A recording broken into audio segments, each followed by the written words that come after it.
Okay, well, Ed Hopper, Georgia O'Keeffe, I chose them together. They're both American artists. Their work in many ways is fairly similar in style. They're exact contemporaries. He was born in 1882. She was born in 1887. And they both lived long lives. I think it was early 90s, maybe late 80s when he passed away. She was 99 when she passed away. So let's start with Ed Hopper. American has always had a strong strain of realism in its art. Last week we looked at two realists, Richard Estes and Andy Wyeth, but it's a realism that's profoundly affected by European developments. Most of these American artists we're talking about, at some point in their early career, go to Paris. Paris is kind of regarded as the center of the most adventurous art of the 20th century. Ed Hopper goes there 2 or 3 times. The Parisian art scene with Picasso as its kind of leader is kind of a wild scene. Socially, morally, whatever way you want to describe it. And Ed Hopper, it's hard to imagine him being there because he just doesn't fit in at all. He goes there 2 or 3 times, never met Picasso. He grew up in a kind of strict Baptist home, although his work itself doesn't represent any faith kind of sensibility. He's a unique figure physically. He's 6'5". Now, you know, part of the generation he was part of, that's a really big person. He had a very quiet temperament. He rarely spoke. And somehow that was highlighted by the fact that his wife, whose name was Josephine, everyone called her Jo, was a very gregarious person, very talkative, bright red hair, physically very active. And so they were a complete contrast. And no one could ever figure out how they got along, because he was a very reserved person, and he was not uncritical, shall we say, of his wife's behavior, and she was not uncritical of him. But they found a way to make the relationship work, partly because she was his manager. His career was mostly started by her. She was a fellow artist, by the way. She was a watercolorist. And there is a slight envy between his fame and her lack of fame. But she swallowed that and did everything she could to promote his career. But his career had a very slow start. He started off as doing commercial art, covers for magazines and things like that. And he did that for 15 or 20 years. Finally, he was able to have a one-person show in New York through Joe's efforts, and sold all of the work. And so by the mid-1920s, he's able to be a kind of full-time painter. They bought an apartment with the money he was making at that point in the Greenwich Village area in New York, on the top floor of a kind of very ordinary apartment building. And they lived in that their whole lives. And in fact, most of his painting was done in that apartment. He never had a separate studio until later in his life, when he made more money. They built a separate studio home in the Cape Cod area. In their summers, they went to the Cape Cod. In any case, because of where they lived, and the fact that he's basically a painter working from his exterior environment, everything about his art sort of kind of represents the East Coast. And today, comparing to him, we're going to look at Georgia O'Keeffe, who only later in her career moved out west to New Mexico, and we'll talk more about her when we get to her art. But ironically, they're two artists who are very similar. They're both very strong-willed, very independent-minded, and she's barely 100 pounds and he's 6'5". Okay, let's start looking at Ed Hopper's work here. Some of these, of course, I'm sure you've seen. This is probably his most famous painting, The Nighthawks. It's in the Art Institute in Chicago. Many of his paintings, not all of them certainly, but many of his paintings include figures, but almost always they are figures who seem somehow isolated. They aren't communicating with each other. In this particular case, the title itself implies the fact that this is very late at night, and we don't know why these people are in this restaurant. As you can see, it's a realist painting, but it's realism with not stripped with a lot of minor details. It's shaped by modernism, just like Andrew Wyeth's work we talked about last week was shaped by modernism. You see this dramatic kind of diagonal that is this restaurant. And by the way, there's something bizarrely improbable about that building that we don't even think about very much when we look at it.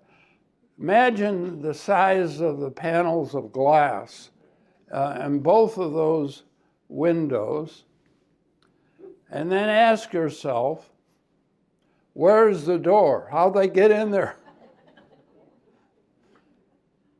But it's, again, coloristically, just a beautiful painting. And Hopper's gift is mostly associated with representing light. He has an amazing sense of how to represent the qualities of light. In this particular case, we're seeing some form of artificial light and the way it spreads itself out into that urban environment. Notice the background street there. We're going to be looking at that background street in a few minutes as well. He always painted sort of unexceptional urban scenes. The very fact that they're unexceptional kind of means that in many ways, although we think of him as a realist, he's really what we would call a pure painter. He's not, the subject matter is the starting point for his painting. He's interested in light, he's interested in color, he's interested in composition. By his kind of reluctant, shy nature, the paintings have a kind of quiet, isolated quality about them. But when he's painting, he's not saying to himself, I'm going to make a isolated urban environment. He's just painting the way he feels about things and what he sees. Can we see the next one? Here's the street we're talking about.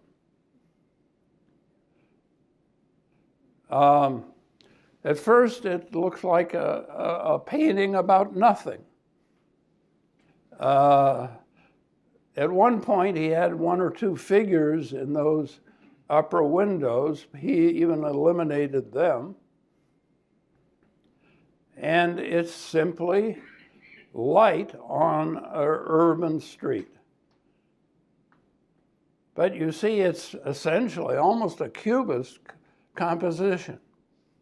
He knows the modern art world. He's very cognizant of it, but it's not the way he thinks about things. It's not the way he sees the world, but he incorporates it into the way he does see the world.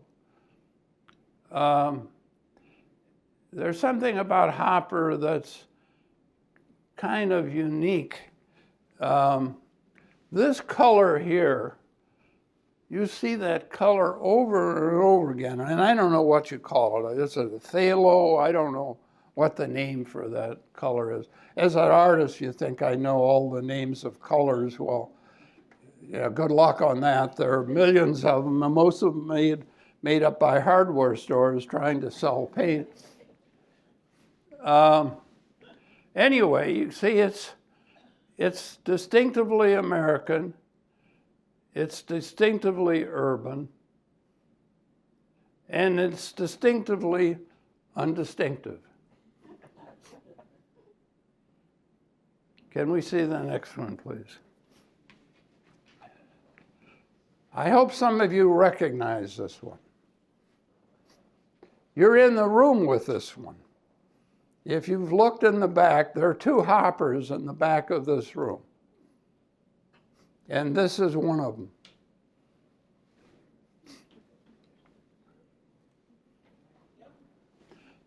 Again, the dramatic use of light, in this case, the unusual light associated with a theater environment.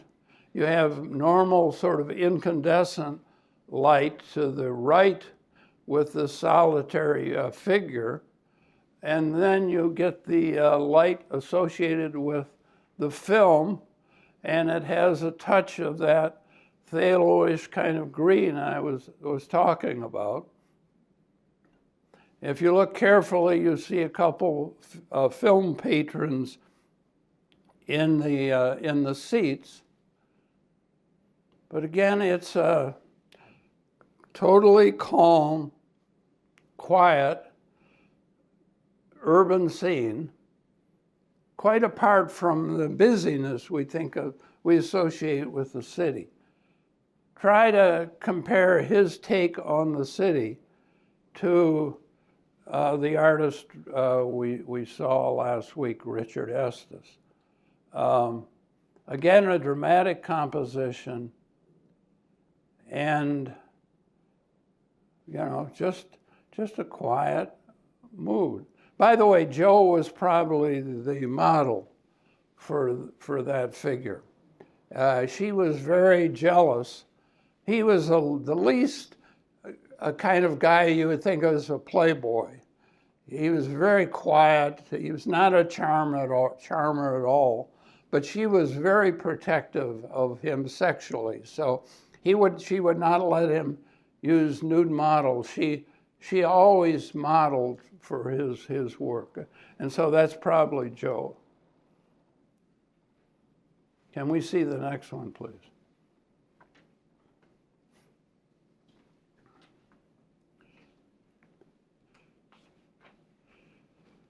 He's kind of known for scenes like this. Several times he painted hotel scenes. Now the whole concept of the hotel is no one really quite lives there. They're just there temporarily. There's something transient about that relationship to these people and the space, which means the space itself takes on a kind of geometric impersonality. And then the people themselves, because we're seeing them and they're not aware that we're seeing them, are not putting on a social front. They're simply being who they are. And in this particular case, they are not communicating at all. He's involved with the paper. She's fooling around with the piano. But again, notice that simple dramatic composition with a lot of geometry in it. And again, the quality of interior light. He puts irony in his paintings in subtle ways. You've got two people, one of them facing a round table, one of them leaning away from it, and the very fact that the table is round suggests a kind of possibility of connection, but of course it's not there. He's a very slow, reflective painter. He doesn't just rip these things off. And again, minimal details. Can we see that? And notice, by the way, the size of his paintings. They're typically not very large. Can we see the next one, please?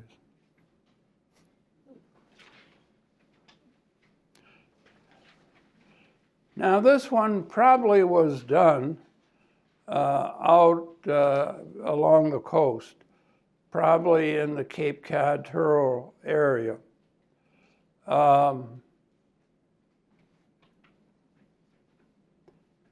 Two figures again, and the figure on the balcony there on the railing is, I'm sure, Joe, and the figure in the chair is probably Ed, and she's looking away from him. He's got a paper in his hand. He's not really looking at her. He's looking out. Again, you get this greenish tone to it, and the kind of contrast between the blues of shadows. And notice the blue in the building itself, and notice the blue in the sky. They're related, but they're not the same. They're very subtle color differences. The guy is really a gifted colorist.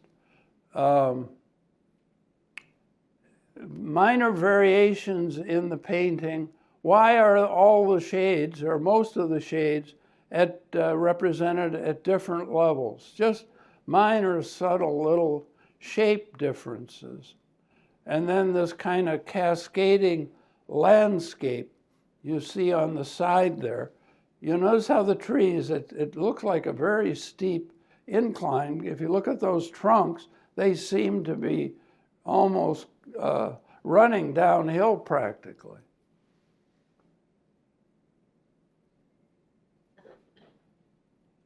Can we see the next one?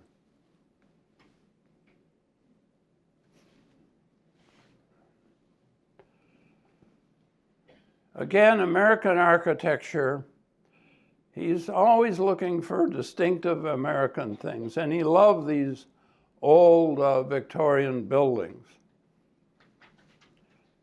But in this case, of course, you get this dramatic contrast, this singular home, and you don't see much of any other buildings around it.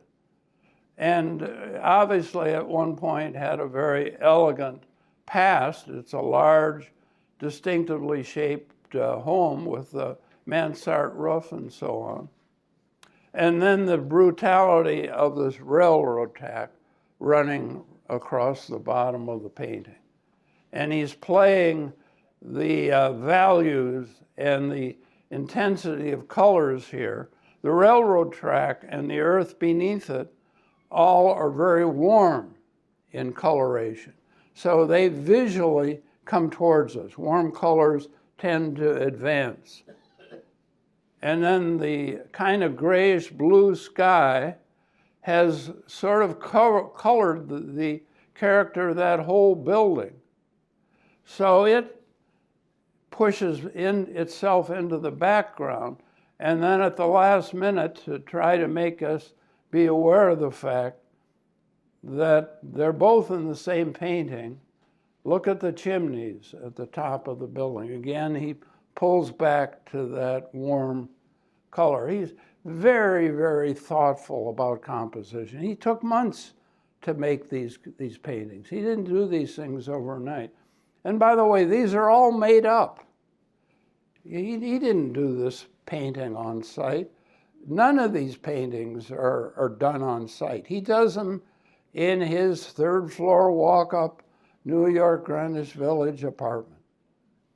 And he creates his own world. It's an inner world, and because he's not a talkative, gregarious person, this is his way of presenting himself to the world. Okay, can we go to the next one now? Georgia O'Keeffe, I've worked hard in this series to come up with a woman artist that meets the criteria I've had for this whole series. I said to Jana before we got started on this, I don't want secondary minor artists of this series.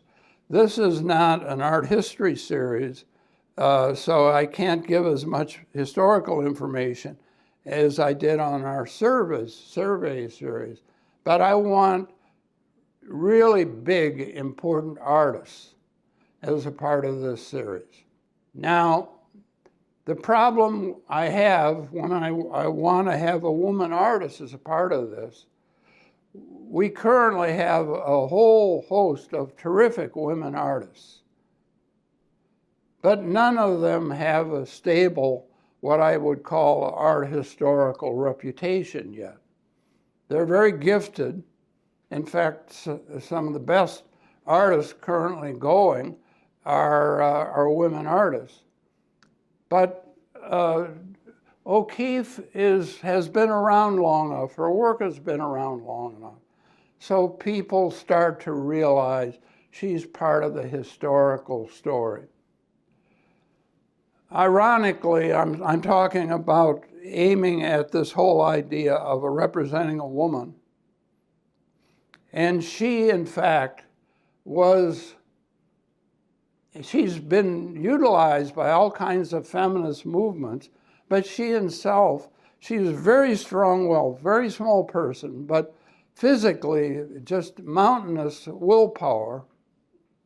And she didn't like that idea of a woman artist. She said, I'm an artist. I'm not just a woman artist, I'm an artist. Feminism has tried to show us all kinds of qualities in her work that might be associated with her gender. She didn't buy into any of that. I'm going to finish this lecture off with a work that's associated with her. And I always have to be careful in these public settings.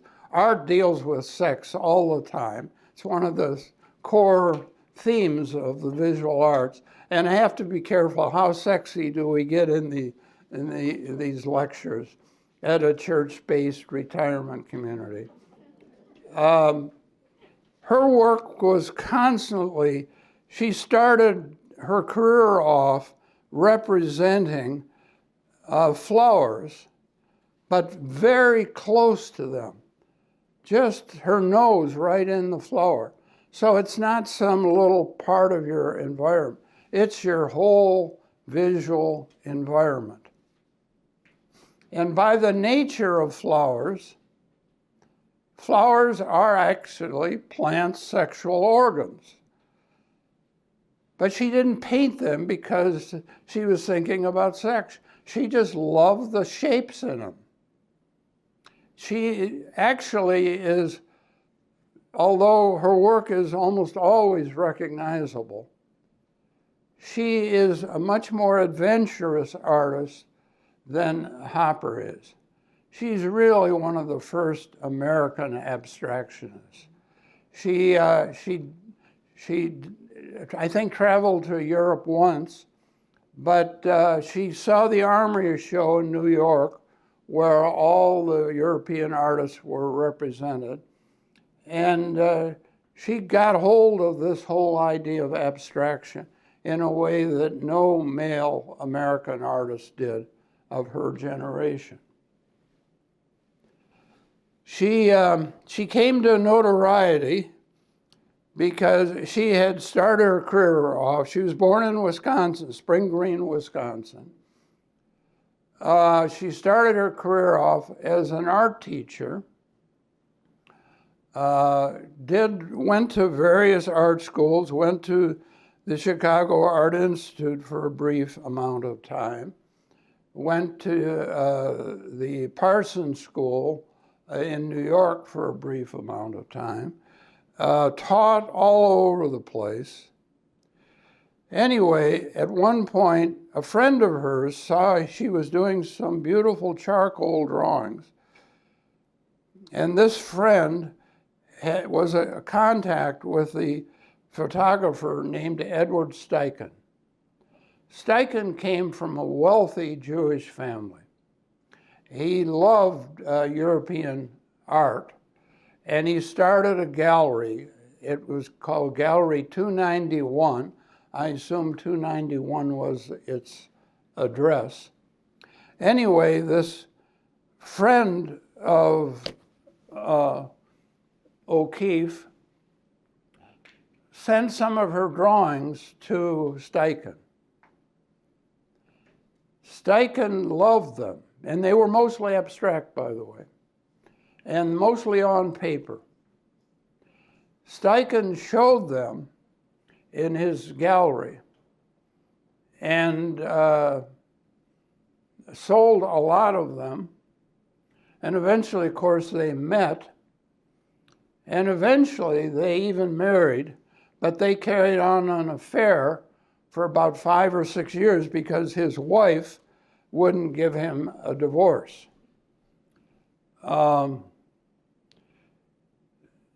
So in a strange way, she connected to this artistic community that was kind of on the moral fringes of American life.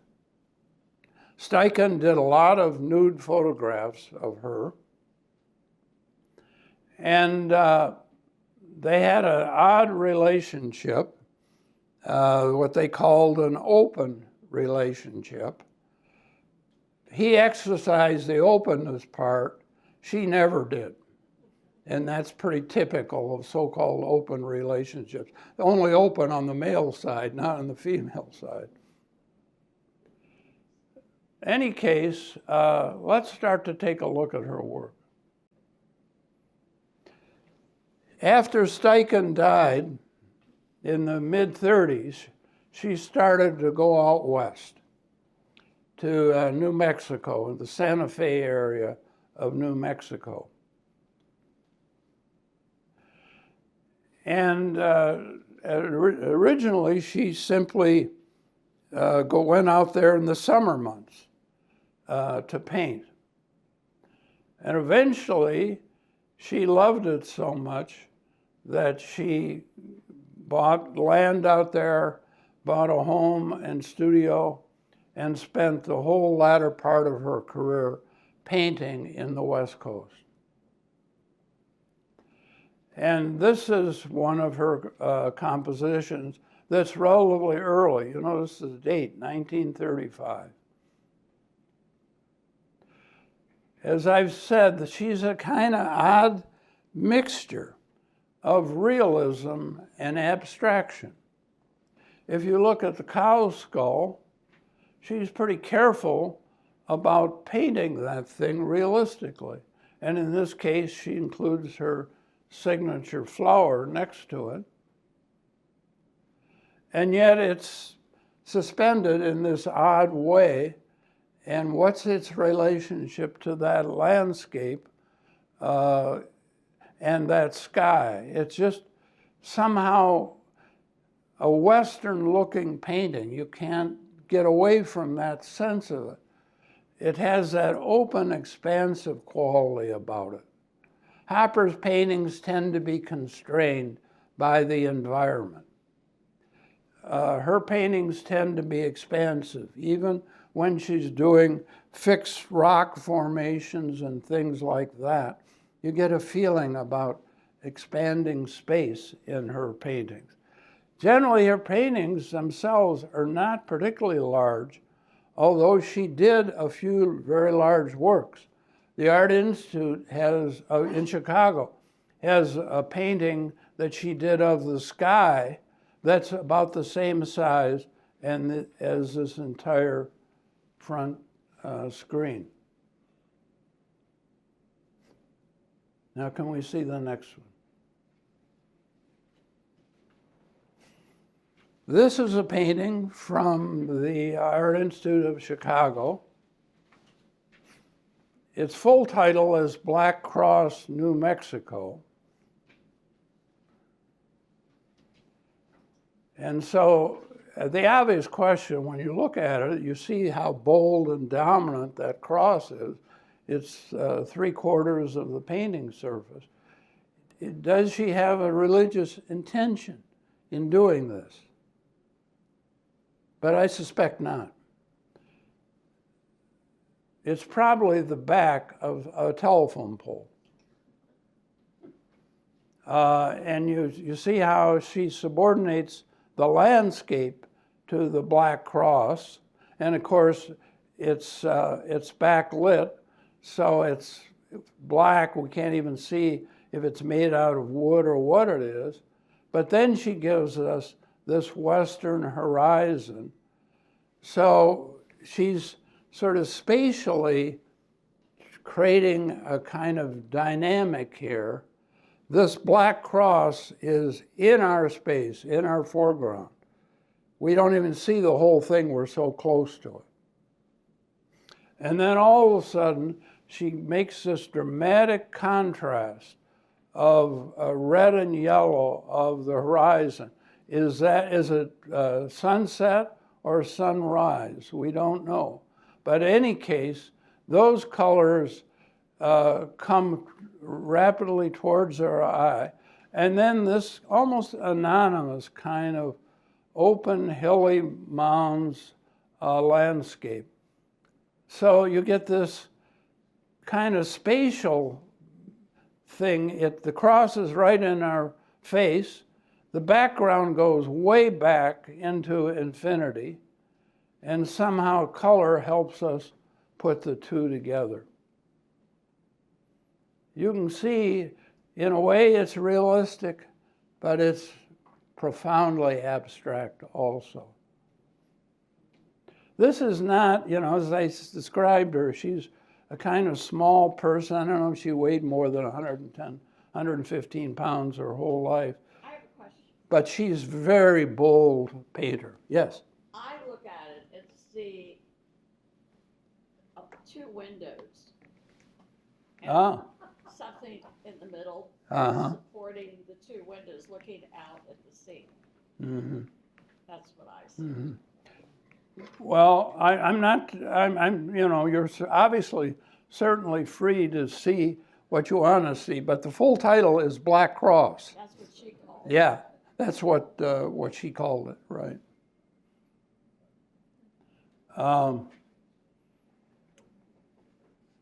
Okay, can we see the next one, please?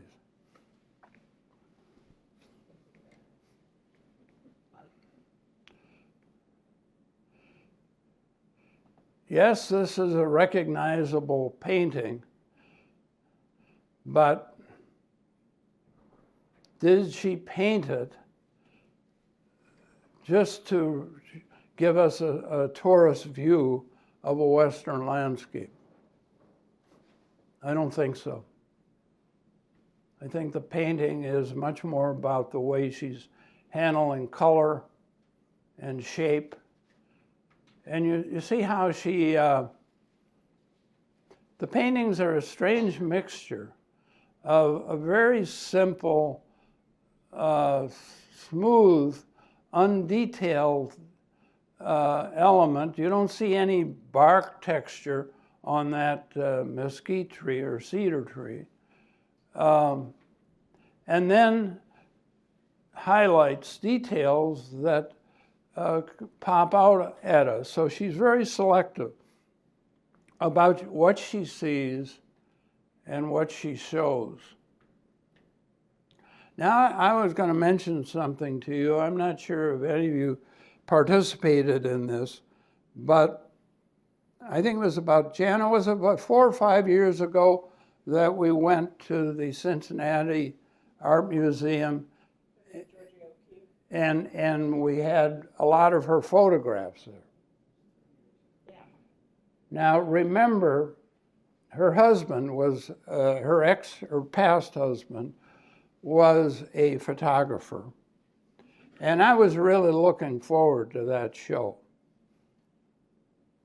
I was profoundly disappointed. They were small. Once or twice, there was one of her real paintings in that exhibit. And there was just no comparison between the energy and life in those paintings and the photographs. This is something you need to be aware of. You imagine gifted artists are always gifted in everything they do. I don't think she was a very good photographer, quite frankly. Her ex-husband was. She hung with photographers. Paul Strand was also a very important American photographer. She hung with him and his wife. So she knew photographers, and American photographers were making these kinds of simple, bold compositions like this. So in some ways, her work is very much affected by photography. But I think the paintings just go way beyond photography. Can we see the next one, please?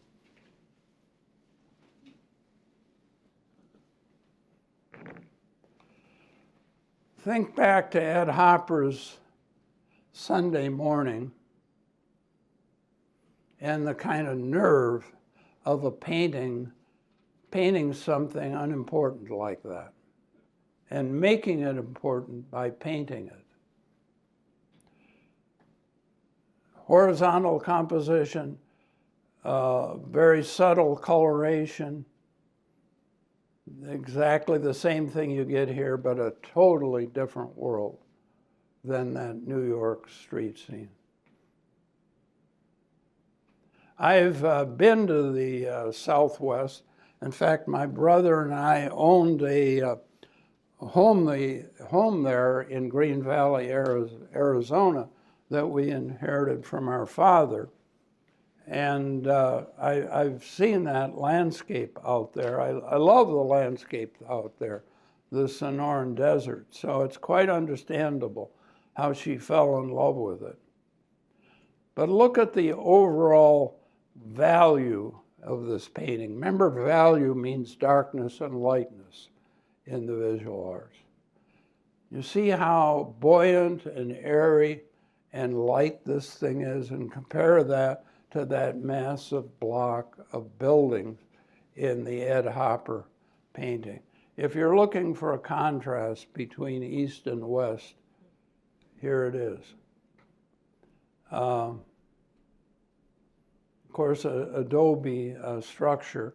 And adobe structure, by the way they're made, have an interesting combination of vertical straight lines and then very soft contours. And by the way, next week we're going to be looking at 2 architects. And if you talk about soft contours, you are going to see contours that look like crinkled up potato chip bags that are so complex next week. So she's painting from a real place. This is a real place or not? My guess is it probably is. she is, you know, the funny thing is, I told you how disappointed I were in her photograph. She might very well have photographed this. But somehow she can take a photograph and make it into a painting in ways that are far better than when she photographs it.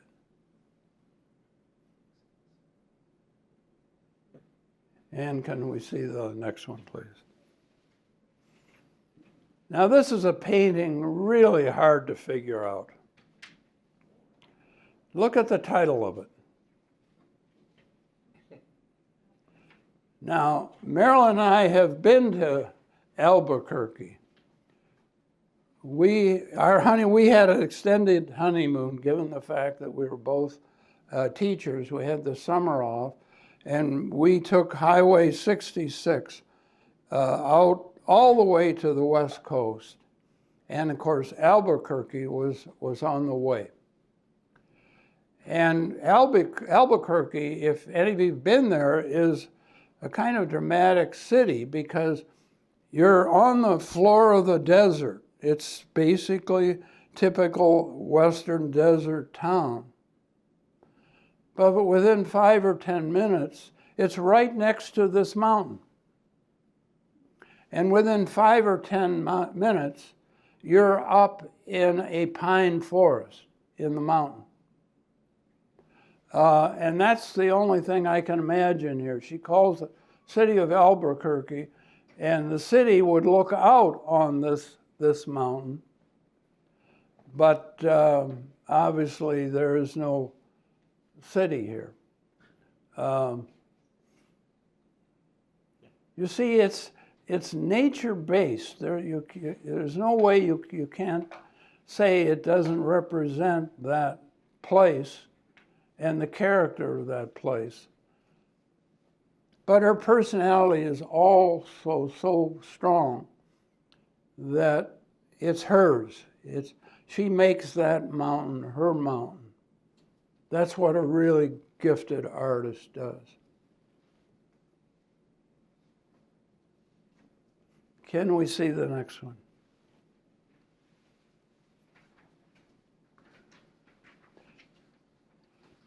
This is a kind of painting that everyone loves to speculate about. She always rejected those speculations. Any case, you can see, you look at the date on it. It's one of the earliest paintings I've shown you by her. And this is her early career. She actually is much more of an abstract artist in his early career. And if you can forget about the fact of flower, it's just an amazing abstract composition. And there's a kind of grace and boldness at the same time about it that becomes characteristic of her and her whole career. And again, she's a very gifted colorist.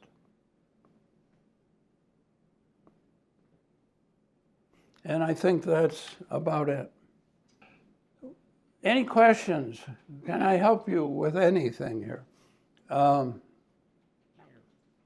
I think that, of all the matchings of artists I've done through this series, this was one of the hardest ones for me to come up with. Because there's so much sexual politics surrounding the art world right now. And I just didn't want to get into that stuff. I just think these are two really gifted, great artists who created world out of their own souls, created art that, sure, it touched America, but in some ways it's not American at all. And it, in a strange way, comprehends the vastness of the American experience, just as it represents the vastness of the American continent. Okay, can I help you with any questions or observations? Yes. How in the world did both of these artists become famous? I don't know. I look at the pictures and I say, would I want that hanging up in my house? There's a simple word when you talk about fame in terms of visual art. One word: connections. I used to talk to my students all the time about the fact that you can be the greatest artist in the universe. If you're painting in Des Moines, Iowa, I don't care what you're doing, no one's going to know who you are, other than people in Des Moines, Iowa. If you connect to art world centers, you will have the possibility of being a star. All of these artists, the art center in America during the period we're talking about is New York City. And it's still New York, although LA is becoming a little more prominent. Both of these artists showed their work in New York. O'Keeffe had rather early fame. Hopper was very slow to get fully recognized. He was like in his early 40s before he could become an independent painter. But again, it was his wife's persistence. She knew people in New York. She knew gallery owners, and it was her support that got him seen. And you know, he's a kind of acquired taste. You have to be with him for a while to figure out what's great about this guy. And so it took the world a long time. I might differ from your assessment. I'd love to have both of them in our home. But to answer your question, it's connections. That's the way the art world works. The main auction houses are in New York. Again, you know, this is a girl born in Spring Green, Wisconsin, on a farm. When she died, when O'Keeffe died, her will was contested, but her estate was $65 million, and lived in this one-room shack out in the desert. Yes? When I look at Sunday Morning by Ed Hopper, it looks like I might look at it with my eye, nice and level. But when I look at George O'Keeffe's Rancheros, it looks like it's tilted. Artistically, why would she tilt that? What did she think that added that Hopper didn't think he needed to add to his?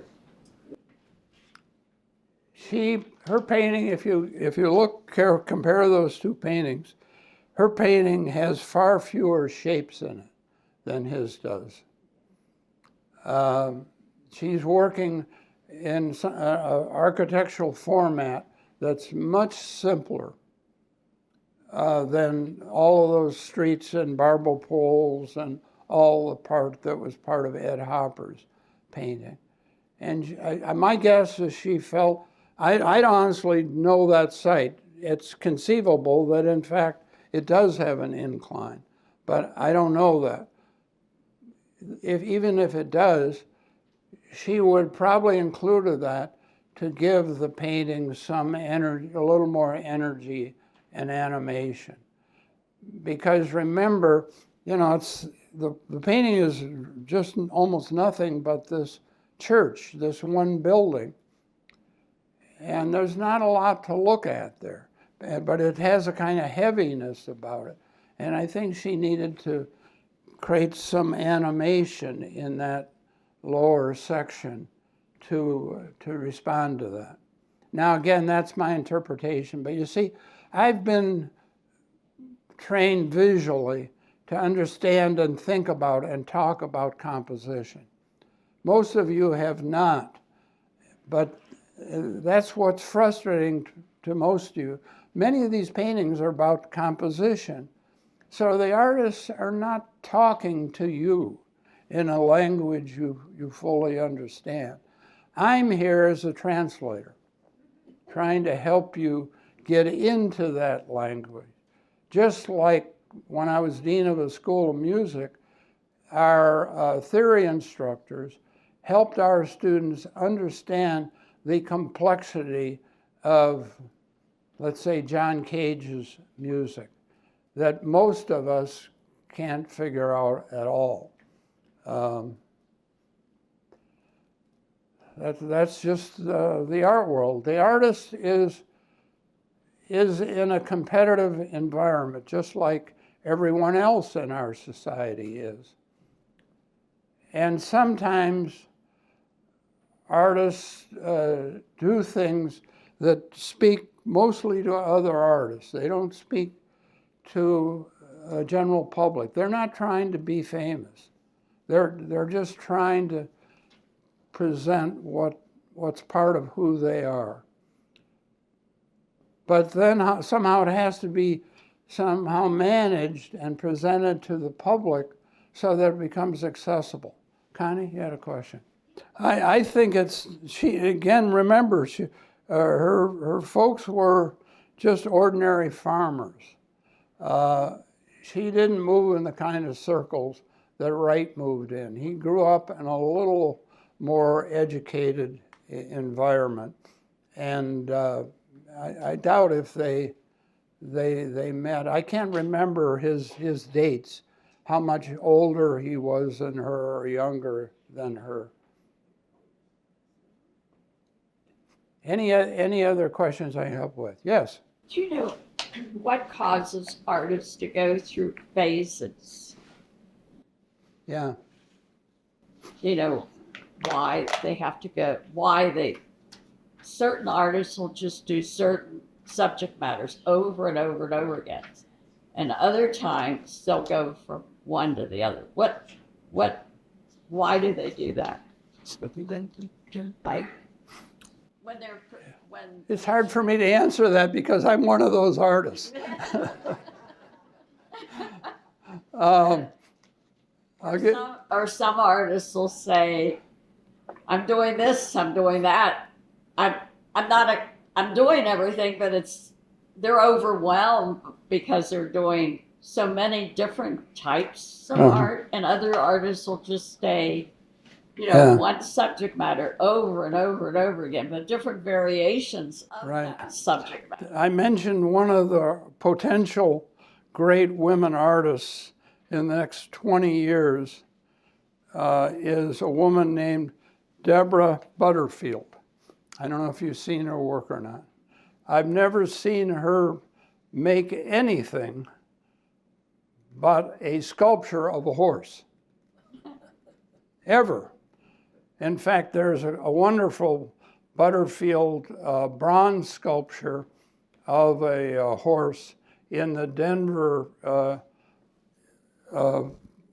airport.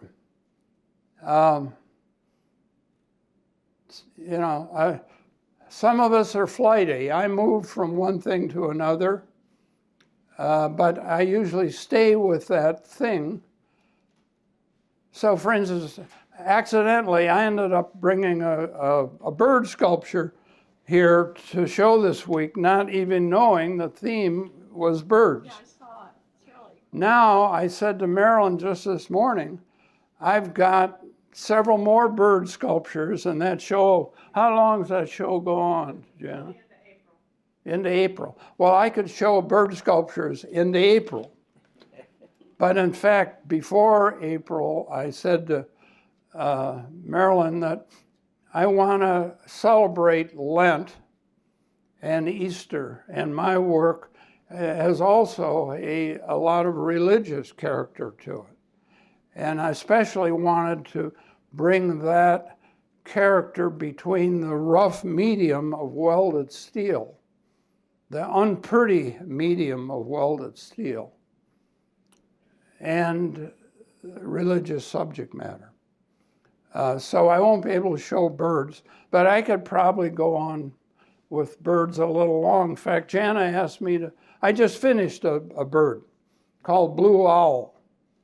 And Jana wanted me to show it in this show. I didn't show it simply because you're going to see enough of my work, and other people's work need to be seen. So blue owl is sitting in my garage right now.